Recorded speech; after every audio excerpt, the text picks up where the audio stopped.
సాంస్కృతిక నాయకుడు బసవన్న. శ్రీగురు వీరసంగముని వర్ణించడం ఎలా సాధ్యం? వేశ్య ఇంట్లో భోజనం చేసి ఆమెకు దీక్షనిచ్చి శివశరణిగా మార్చాడు. వేటగాని ఇంట్లో భోజనం చేసి అతన్ని జంగమ దాసోహిగా మార్చాడు. శత్రువు భాస్కరునికి లింగదీక్షనిచ్చి బావమరిదిగా చేసుకున్నాడు. మరణించినవానికి తిరిగి ప్రాణం పోశాడు. స్పర్శవేది విగ్రహం, పతిత పావనమూర్తి. శ్రీగురు వీరసంగయ్య శ్రీపాదాలకు నమో నమో అని బ్రతికాడు బసవన్న. వరద సంకన్న శరణు శరణార్థి శుభోదయం. సంస్కరణల వీరుడు బసవన్న సామాజిక సమత్వానికి శ్రీకారం. 12వ శతాబ్దంలో కర్ణాటక గడ్డపై వెలసిన గొప్ప సామాజిక సంస్కర్త, కవి, తత్వవేత్త, మానవతావాది బసవన్న. ఆయన కేవలం ఒక మత నాయకుడు మాత్రమే కాదు, సమాజంలో నెలకొన్న అసమానతలకు, అంధవిశ్వాసాలకు వ్యతిరేకంగా విప్లవ పంథాను అవలంబించిన నిజమైన సాంస్కృతిక నాయకుడు. కుల, మత, వర్గ, లింగ భేదాలు లేని సమాజ స్థాపనకై ఆయన చేసిన కృషి, ఆచరణాత్మక బోధనలు నేటికీ ఆదర్శప్రాయం.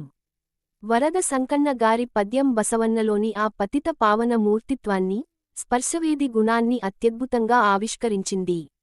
అస్పృశ్యతా నిర్మూలనకు ఆచరణాత్మక మార్గం. బసవన్న కేవలం మాటలతో కాకుండా తన ఆచరణ ద్వారా సమాజానికి మార్గాన్ని చూపారు. పద్యంలో చెప్పినట్లు, వేశ్య ఇంట్లో భోజనం చేసి ఆమెకు దీక్షనిచ్చి శివశరణిగా మార్చడం అప్పట్లో ఊహించలేని సాహసం. సమాజం అంటరానిదిగా చూసిన వారిని తన ఆదరణతో, ఆశీస్సులతో దైవత్వానికి చేరువ చేశారు. ఇది అప్పటి సమాజంలో పాతుకుపోయిన కులవ్యవస్థపై, అంటరానితనంపై ఆయన చేసిన బలమైన తిరుగుబాటు.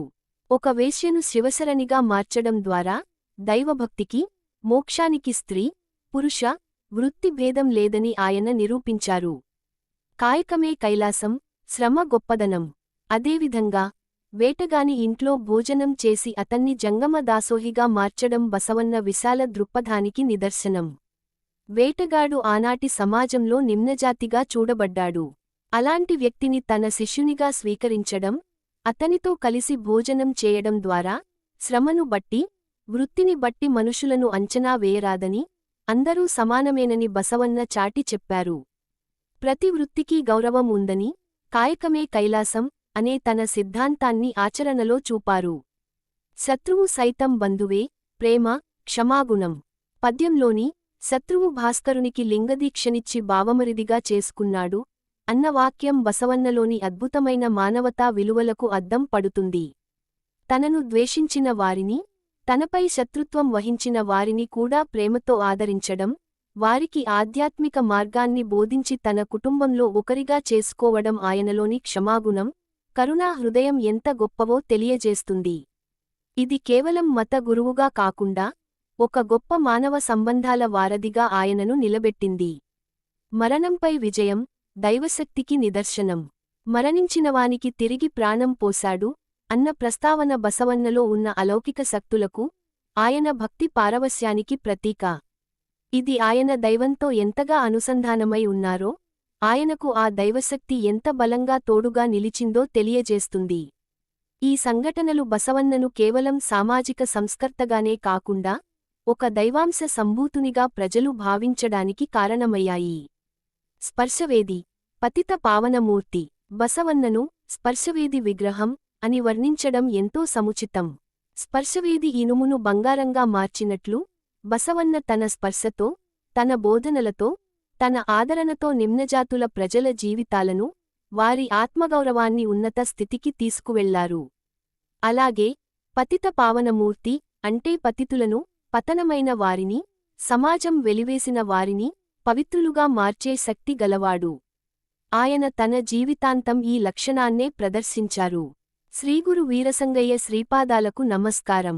వరద సంకన్న గారు చివరగా శ్రీగురు వీరసంగయ్య శ్రీపాదాలకు నమో నమో అని బ్రతికాడు బసవన్న అని పలకడం ద్వారా బసవన్న తన గురువు పట్ల ఎంతటి భక్తి శ్రద్ధలు కలిగి ఉన్నారో, తన గురువు ఆశీస్సులతోనే తాను ఈ మహత్తర కార్యాలను సాధించగలిగానని వినమ్రంగా తెలియజేశారు. బసవన్న జీవితం, బోధనలు, ఆచరణ యావత్ ప్రపంచానికి ఆదర్శప్రాయం. సమానత్వం, కరుణ, మానవత్వం ఆయన సిద్ధాంతాలకు మూల స్తంభాలు. ఆయన చూపిన మార్గం నేటికీ మన సమాజానికి అత్యంత ఆవశ్యకమైనది.